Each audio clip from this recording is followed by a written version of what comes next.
Et là, vous êtes au cœur du premier sujet. Je suis curieux d'ailleurs d'avoir votre avis, les auditeurs, sur cette vague anti-RN. N'hésitez pas à appeler au 01 80 20 39 21 pour réagir. À vague nationale dans les urnes, journalistes, footballeurs, acteurs et désormais rappeurs lancent la contre-attaque. Je pense que vous l'avez entendu, cette nouvelle chanson ultra-violente. Une vingtaine d'artistes se sont mobilisés. Je vous donne deux punchline, deux phrases. La France, c'est nous, pas ces bâtards. Si les fachos passent, je vais sortir un big calibre. Ambiance, écoutez une séquence. Le rassemblement, un pays de facettes. Le revers de la médaille sur toute la longueur de la A7. Faut qu'on rembobine la cassette. La menace vient droit d'exciter ma gueule. On vote contre les porcs. Jordan, t'es mort. Jordan, t'es mort. Y'a quoi dans le code de la Benz, y'a quoi dans la poche de ma veste. Tout ça à cause de ma face. Je mange un contrôle facile. Pour les petits frères on s'inquiète. Ils se font tamponner en veste. M'appelle pas la paix mais la guerre. Est-ce qu'on peut tous se permettre, quand on est un artiste et qu'on s'en prend au Rassemblement National? C'est notre première question. Paul Melun. Ma réponse est non. On ne peut pas tout se permettre, y compris d'ailleurs quand on est un rappeur et pas au-dessus des autres artistes, entre guillemets.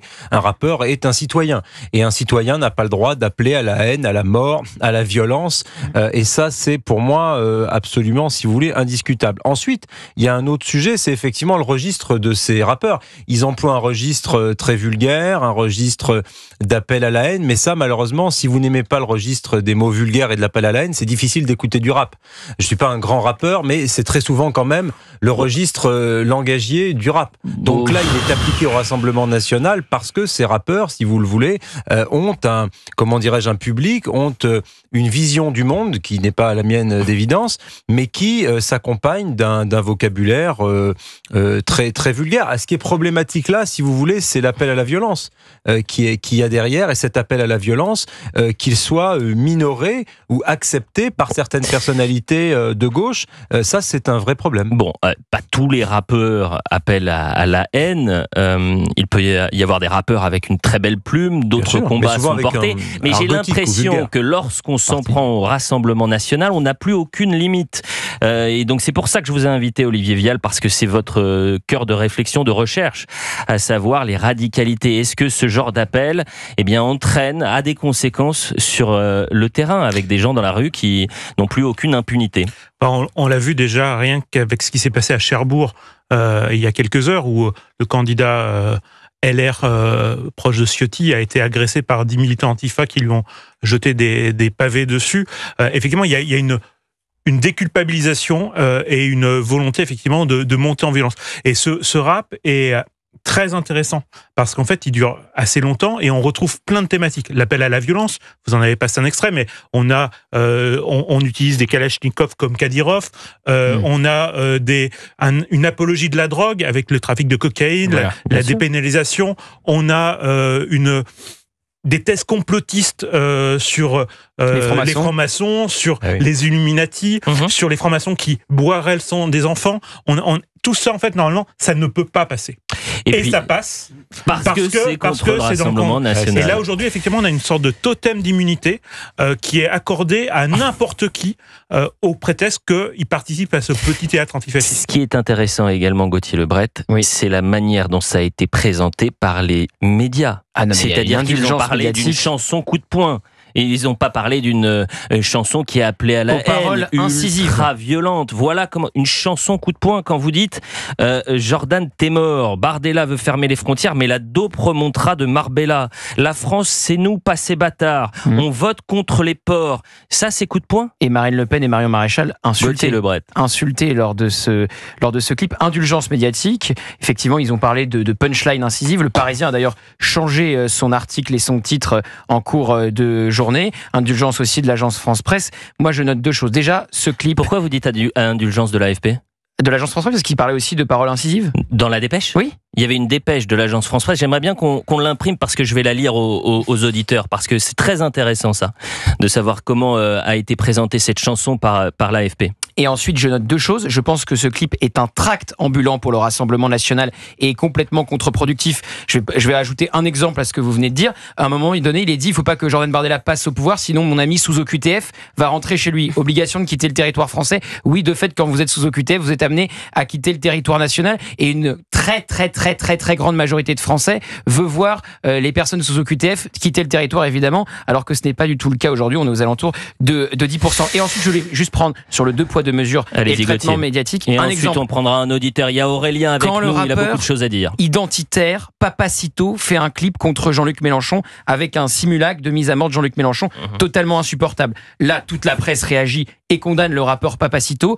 Quand Marion Maréchal et Marine Le Pen sont insultés de PUTE, là, tout va bien et c'est des paroles incisives. Aurélien, bonjour. Vous avez 33 ans, vous habitez à Paris et vous considérez que ces chants anti-RN sont tout sauf légitimes. Bonjour Aurélien. Bonjour. Alors effectivement, je trouve qu'ils sont tous sauf légitimes parce qu'on sort effectivement du premier tour des élections législatives. Il y a eu un choix qui a été fait par les Français. Alors quelle que soit notre orientation politique, je considère que il faut respecter le choix des Français et si on veut se battre contre ce choix-là, contre certains partis, il faut le faire de manière politique en proposant des choses et sans appeler à la haine. Parce qu'aujourd'hui, on appelle à la haine et on met en danger des personnes qui, quelle que soit leur orientation politique, sont nos concitoyens. Et vous pensez que aujourd'hui, on peut tout se permettre lorsqu'on attaque ou qu'on fait une sorte de barrage contre le Rassemblement national ? Non, on ne peut pas tout se permettre. Je veux dire, il n'y a pas de place à la haine. Il faut se battre politiquement. On peut se battre politiquement, mais appeler à la violence, à la haine et même au meurtre, je trouve ça scandaleux, quelle que soit la personne en face, que ce soit effectivement des personnes qui appellent à la haine contre l'extrême gauche ou contre l'extrême droite. Je considère que ça n'a pas sa place dans le débat français, dans la politique française. Merci beaucoup Aurélien. 01 80 20 39 21 pour réagir. Appel non surtaxé. Donc venez avec nous. Vraiment, on a besoin d'entendre votre avis sur ce sujet. J'ai en main cette fameuse dépêche Charlotte Dornelas de l'AFP qui est une pépite. Voilà comment c'est titré. No Pasaran, un collectif de rappeurs prend le micro contre l'extrême droite. No Pasaran, le collectif d'une dizaine de rappeurs où figure Fianso, Akhenaton, dénonce dans un morceau qui sera diffusé lundi soir la montée de l'extrême droite en France, appelant la jeunesse à voter au second tour. Il y a, à vue d'œil, une trentaine de lignes. Il n'y a pas une fois les phrases que je vous ai citées. Fuck le RN, Jordan t'es mort, Bardella veut fermer les frontières, mais la dope remontera de Marbella, la France c'est nous, pas ces bâtards, etc. etc. Voilà, ça s'appelle le journalisme à géométrie variable. Les faits, rien que les faits, mais ça dépend de qui on parle. Non, mais cette musique des rappeurs, là en l'occurrence, il y a énormément de sujets dedans. Il y a en effet, l'hémiplégie médiatique qui là atteint des sommets complètement dingues, qui est dû pour une bonne partie en effet à cette dépêche de l'AFP, puisque tous les papiers qui sont sortis ce matin nous parlant de propos incisifs, de punchline contre punchline et d'appel au vote pour les jeunes, comme si c'était vraiment quelque chose d'extrêmement citoyen, était écrit avec l'AFP. Vous voyez sur les papiers si c'est écrit par le média lui-même ou avec l'AFP. Donc en effet, tout venait de la dépêche et certains ont corrigé un peu. Je note que chez beaucoup de nos confrères, quand il y a eu correction en disant que quand même il y avait des propos violents, tout était vraiment dans la mesure, dans la condamnation. Et le plus gros reproche, c'est que ça risquait d'être contre-productif. Évidemment que l'appel à voter contre le RN risquait d'être contre-productif. C'est, je pense, le deuxième sujet. Dans ce clip, il y a absolument tout. Il y a la valorisation du trafic de drogue, il y a le port d'armes qui est apparemment extrêmement courant dans l'univers culturel de ces personnes et donc des gens qui les écoutent. Il y a le vocabulaire.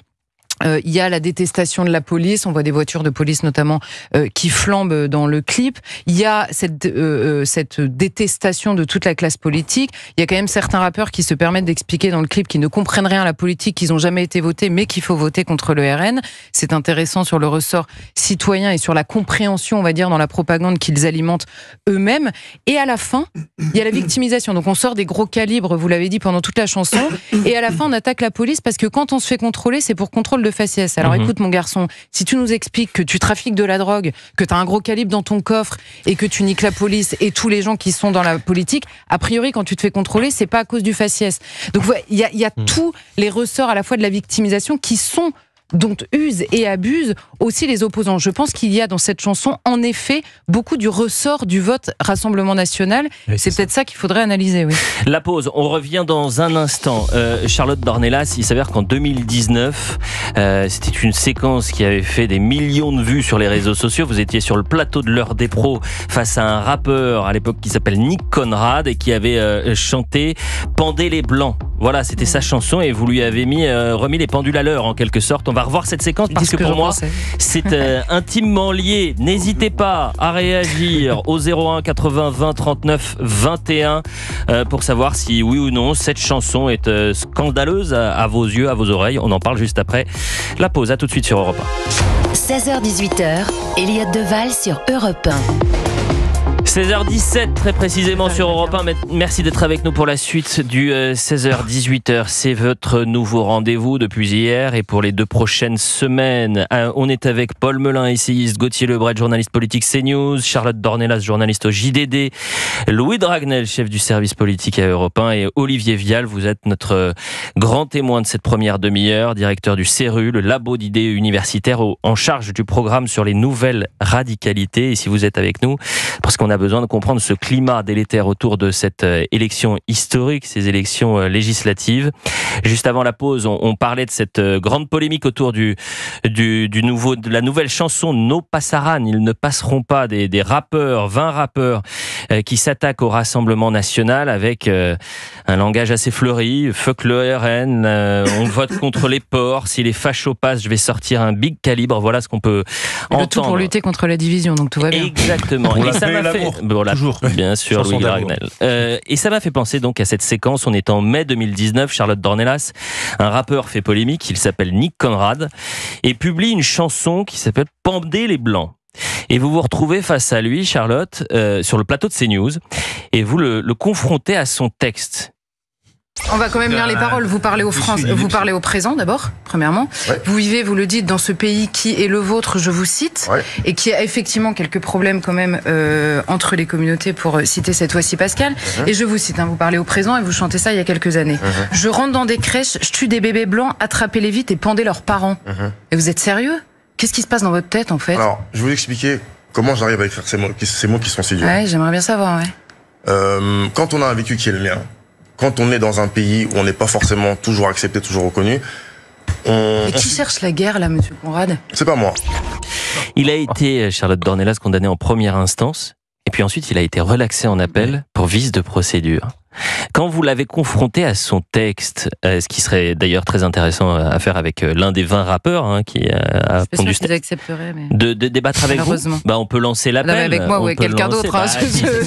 J'en ai pas fait une spécialité. Quoi. Charlotte Dornelas, c'est notre spécialiste de rap. Non mais c'est l'impunité. Je disais qu'il y avait une impunité médiatique, mais il y a également une impunité judiciaire, Louis Dragnel, parce que c'est ça qui nous intéresse. Bien sûr, je serais curieux de voir le vice de procédure, mais en tout cas, ce qui est sûr, c'est qu'ils ont de bons avocats, puisque les bons avocats, les limiers, essayent de faire toujours casser les procédures sur la forme quand ils n'arrivent pas à se défendre sur le fond. Dans un instant, on va parler de l'équipe de France de football, non pas sur l'aspect terrain, ballon rond. Ils se sont qualifiés pour les quarts de finale de l'Euro, mais sauf qu'ils continuent à faire campagne, certains d'entre eux, contre le Rassemblement National. On entendra dans un instant Jules Koundé. Si vous voulez réagir à ce second thème, appelez-nous au 01 80 20 39 21. Appel non surtaxé, c'est vous donnez le là dans cette émission. On a besoin de prendre le pouls des Français. Mais Olivier Vial, vous vouliez nous prendre un peu de hauteur et rappeler que ce qui se passe là en ce moment dans les médias, avec ces chansons, avec ces artistes qui tentent de faire un barrage sans aucune limite, eh bien ça a des conséquences sur le terrain. Oui, parce qu'en fait, ce rap, il est surtout, ça sera effectivement pas une très bonne opération électorale. C'est pas sûr. Avec un tel rap qui vont mobiliser contre le RN. Par contre, effectivement, c'est un des éléments qui peut demain permettre la jonction qui n'est jamais arrivée jusqu'à présent entre l'ultra-gauche et les banlieues. On est dans une situation où des émeutes ont eu lieu l'année dernière, elles peuvent revenir au lendemain des élections. On a l'ultra-gauche qui essaye aujourd'hui d'alimenter ça et Et ce rap, avec les références culturelles qui est mis dans ce rap, ça parle effectivement à cet électorat-là. Et on est dans une situation très différente de celle qu'on a connue l'année dernière ou de celle qu'on a connue il y a une vingtaine d'années dans la banlieue. Parce qu'il y a eu le 7 octobre.